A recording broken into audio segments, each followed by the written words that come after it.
গায়ে হাত দিচ্ছে। সে আমার বোনের সাথে অনেক কিছু করছো, বাট আমি নিজে ধরছি। এইসব বাপকে কি করবো, যেসব বাপ নিজের মেয়েদের দিকে হাত বাড়ায়। মানুষ যেরকম করে দেয়, আমরা কিন্তু সন্তান না, কপালে তো পড়ে কিছু লেগে। এভাবেই কান্নায় ভেঙে পড়েন ফাতেমা। যে বয়সে সুন্দর ভবিষ্যতের স্বপ্ন দেখার কথা, ঠিক সেই বয়সেই পিতার হাতে এক নির্মম পরিস্থিতির শিকার হয়েছেন এই তরুণী। এমন শাস্তি দিবেন যাতে জীবনের কোনো বাপরা এই জিনিসগুলো দেখে যেন কোনো দিন কোনো বাপরা যেন কোনো মেয়ের দিকে হাত না বাড়াইতে পারে। যাতে প্রথম ঘরের হোক আর দ্বিতীয় ঘরের হোক, আমি শাস্তি চাই, আমার বাপের হয়ে আমি শাস্তি চাই। পটুয়াখালীর সদর উপজেলার জাহাঙ্গীর হাওলাদারের মেয়ে ফাতেমা। 3 বোনের মধ্যে সে মেজ। তার মা ঢাকায় কাজ করেন, আর মায়ের অনুপস্থিতির সুযোগ নিয়ে তার বাবা জাহাঙ্গীর হাওলাদার এতটাই পাষণ্ড হয়ে পড়েন যে তার নিজের বড় মেয়ের সাথে একাধিকবার অনৈতিক সম্পর্ক করেন। বাজেভাবে টাচ করছি। আমার বড় বোনের কাছে শুয়েছিল, পরে আমি দেখার পরে সরে গেছিল। তারপর আমি ডাক দিচ্ছি, তারপরও অনেকবার যাওয়ার চেষ্টা করছে, আমি লেগে পারেনি। তার আগে অনেকবার কিছু করছে, অনেক কিছু তার আগে করছে। আমি যে দেখছি তারপর কিছু করতে পারেনি, তার আগে অনেক কিছু করছে।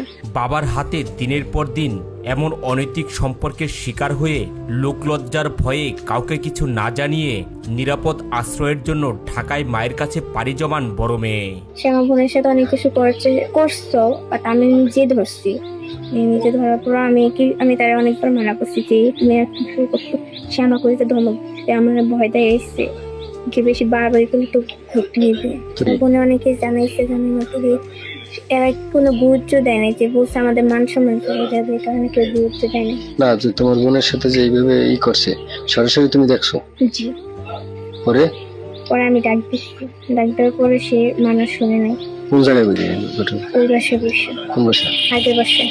এই বাসায় আমার বোনে আসে নাই। পরে তোমার বোনে কিছু পায় না? আমার বোন অনেক কিছু বলছে, শুনে নিয়েছি। সে আমার বোনকে হুমকি দিচ্ছে, আমাকে কয়েকবার বলছে, সেটা আমি বলতে পারবো না, কারণ আমার চোখে একবার ধরা পড়ছে, কিন্তু কাকু বলছে যে অনেকবারই করছে। কারণ এটা আমার আম্মু ভালো করে জানে, কারণ আমরা ছোট, আমাদের কাছে তো সব কথা খুলে বলা যায় না।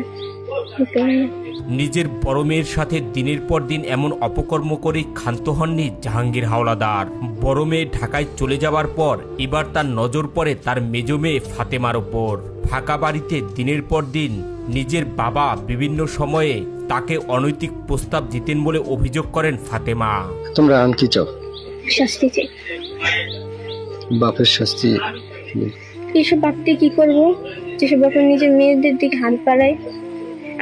মেয়েরা তো কিছু হলে বাপের আশ্রয়ই হয়, তাই না? মা বাপের আশ্রয় তারা থাকে। যদি বাপে এরকম কাজ করে, তাই মানুষে করতে কত কম। তোমার বাপ কি সৎ না?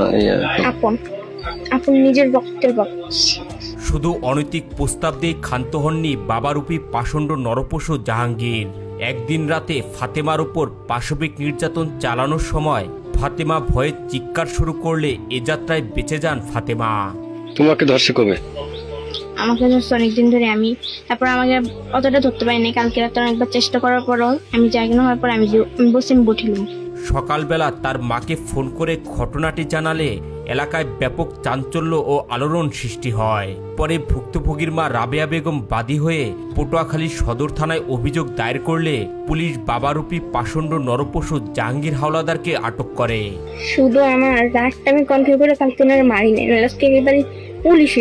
এই ঘটনায় নিজের বাবার বিচার দাবি করে ভুক্তভোগী ফাতেমা জানান, তার এমন শাস্তি হওয়া উচিত যাতে ভবিষ্যতে কোনো বাবা তার মেয়ের সাথে এমন অনৈতিক সম্পর্ক করতে না পারে।